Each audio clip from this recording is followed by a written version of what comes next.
भूल भुलैया 2007 में रिलीज हुई बॉलीवुड फिल्म है जिसका निर्देशन प्रियदर्शन ने किया है और इसमें अक्षय कुमार, विद्या बालन, शाइनी आहूजा और अमीषा पटेल मुख्य भूमिकाओं में हैं। ये हॉरर और कॉमेडी के तत्वों से भरपूर एक मनोवैज्ञानिक थ्रिलर है। ये फिल्म 1993 की मलयालम फिल्म मनिचित्राथु की रीमेक है, जिसे चंद्रमुखी तमिल और अपथमित्र कन्नड़ सहित अन्य भाषाओं में भी रीमेक किया गया था। Plot overview. कहानी एक नवविवाहित जोड़े सिद्धार्थ, शाइनी आहूजा और अवनी विद्या बालन के इर्द गिर्द घूमती है, जो अपने पैतृक हवेली में लौटते हैं। रिश्तेदारों की चेतावनी के बावजूद अवनी हवेली में रहने पर जोर देती है। इसके तुरंत बाद रहस्यमयी घटनाएं सामने आने लगती हैं। माना जाता है कि मंजुलिका नामक एक नर्तकी की आत्मा के कारण ऐसा होता है, जो किंवदंती के अनुसार महल में भटकती है। इन रहस्यों को सुलझाने के लिए सिद्धार्थ अपने बचपन के दोस्त डॉक्टर आदित्य श्रीवास्तव अक्षय कुमार को बुलाता है, जो एक मनोचिकित्सक है। इसके बाद मनोवैज्ञानिक रहस्यों, प्राचीन अभिशापों और दबी हुई यादों का एक जटिल खुलासा होता है। भूल Bhulaiyaa unknown and interesting facts.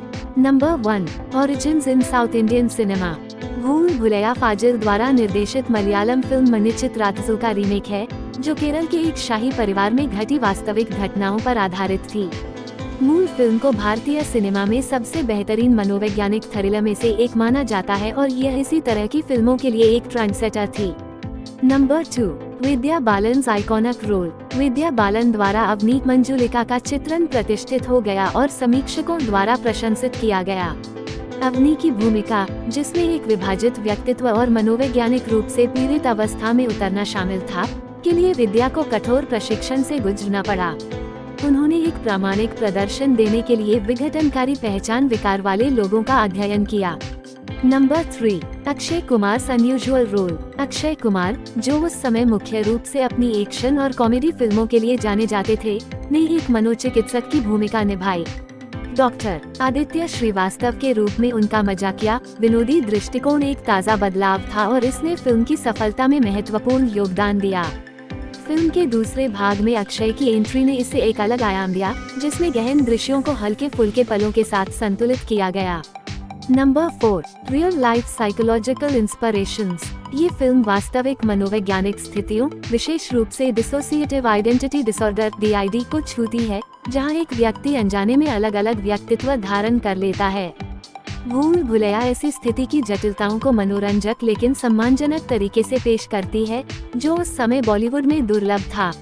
Number 5, the haunting Ami Je Tomar song. Manjulika के किरदार द्वारा गाया गया गीत अमी जे तोमर एक भूतिया धुन बन गया, जो फिल्म की रिलीज के कई साल बाद भी यादगार बना हुआ है। श्रेया घोषाल द्वारा गाया गया ये शास्त्रीय बंगाली गीत फिल्म के खौफनाक माहौल में गहराई जोड़ता है। इस सीक्वेंस में विद्या बालन का डांस परफॉर्मेंस एक और हाई पॉइंट था, जिसमें उनकी बहुमुखी प्रतिभा का प्रदर्शन हुआ। Number 6, challenging dance sequences. Vidya Balan के डांस सीक्वेंस, खास तौर पर अमी जे तोमर के लिए कथक परफॉर्मेंस को जाने माने क्लासिकल डांसर्स ने कोरियोग्राफ किया था। विद्या ने इन सीक्वेंस के लिए कड़ी ट्रेनिंग ली, हालांकि वह एक प्रशिक्षित क्लासिकल डांसर नहीं है। ये परफॉर्मेंस उनके करियर की सबसे खास चीजों में से एक बन गई। Number 7, the palace setting, A labyrinth of mysteries. Film का ज्यादातर हिस्सा एक विशाल पैतृक हवेली में सेट है, जो कथानक का अभिन्न अंग है। राजस्थान में चोमू पैलेस, जहां फिल्म की शूटिंग हुई थी, एक वास्तविक स्थान है जो अपने विशाल गलियारों, छिपे हुए मार्गों और भव्य वास्तुकला के साथ एक आदर्श सेटिंग प्रदान करता है। रहस्य और भयावहता की भावना के लिए स्थान और भव्यता की भावना आवश्यक थी। Number 8, Priyadarshan expertise in remakes. निर्देशक प्रियदर्शन को मलयालम फिल्मों को हिंदी में सफलतापूर्वक रूपांतरित करने के लिए जाना जाता है और भूल भुलैया इसका अपवाद नहीं है। हिंदी दर्शकों के लिए कहानी को रूपांतरित करने के बावजूद प्रियदर्शन मूल के सार को बनाए रखने में कामयाब रहे, जिसमें हास्य, रहस्य और मनोवैज्ञानिक हॉरर को सहजता से मिलाया गया।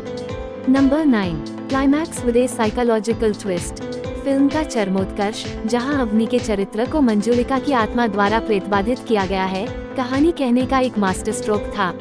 हालांकि बाद में प्रेतबाधा को एक मनोवैज्ञानिक स्थिति के रूप में तर्कसंगत बनाया गया। इस मोड़ ने फिल्म को बॉलीवुड की पारंपरिक हॉरर फिल्मों से अलग कर दिया, जहां आमतौर पर अलौकिक व्याख्याएं हावी रहती हैं। रहस्य के पीछे वैज्ञानिक तर्क एक नया दृष्टिकोण था। नंबर 10, ए ब्लॉकबस्टर सक्सेस।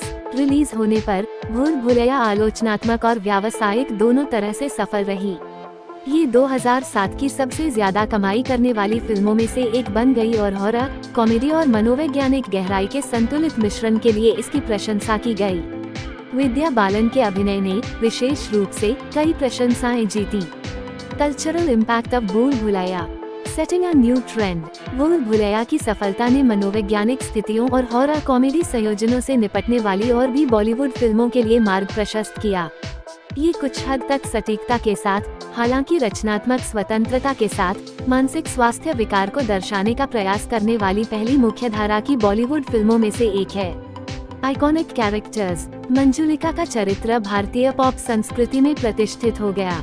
रिलीज होने के कई साल बाद भी विद्या बालन द्वारा निभाए गए इस किरदार को हैलोवीन के दौरान और सोशल मीडिया पर मीम्स में याद किया जाता है। Sequel announcement. अपनी लोकप्रियता के कारण भूल भुलैया एक फ्रेंचाइज बन गई है। कार्तिक आर्यन और कियारा आडवाणी अभिनीत भूल भुलैया 2 2022 में रिलीज हुई थी। हालांकि यह एक अलग कहानी पर आधारित है, लेकिन इसमें हॉरर और कॉमेडी का मिश्रण करते हुए मूल फिल्म का सार है। Trivia. Original casting. Doctor Aditya की भूमिका के लिए अक्षय कुमार को अंतिम रूप दिए जाने से पहले शाहरुख खान, सैफ अली खान और अभिषेक बच्चन को ये भूमिका ऑफर की गई थी, लेकिन सभी ने इसे ठुकरा दिया। म्यूजिक बाय प्रीतम द्वारा रचित फिल्म का संगीत बहुत सफल रहा। हरे राम हरे कृष्णा जैसे ट्रैक चार्टबस्टर थे और आज भी लोकप्रिय हैं।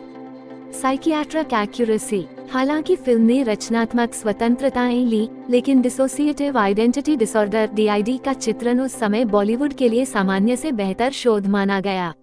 फिल्म को मानसिक बीमारी और अलौकिक कब्जे के बीच अंतर करने के लिए जाना जाता है, भले ही मनोरंजन के लिए रेखा धुंधली हो।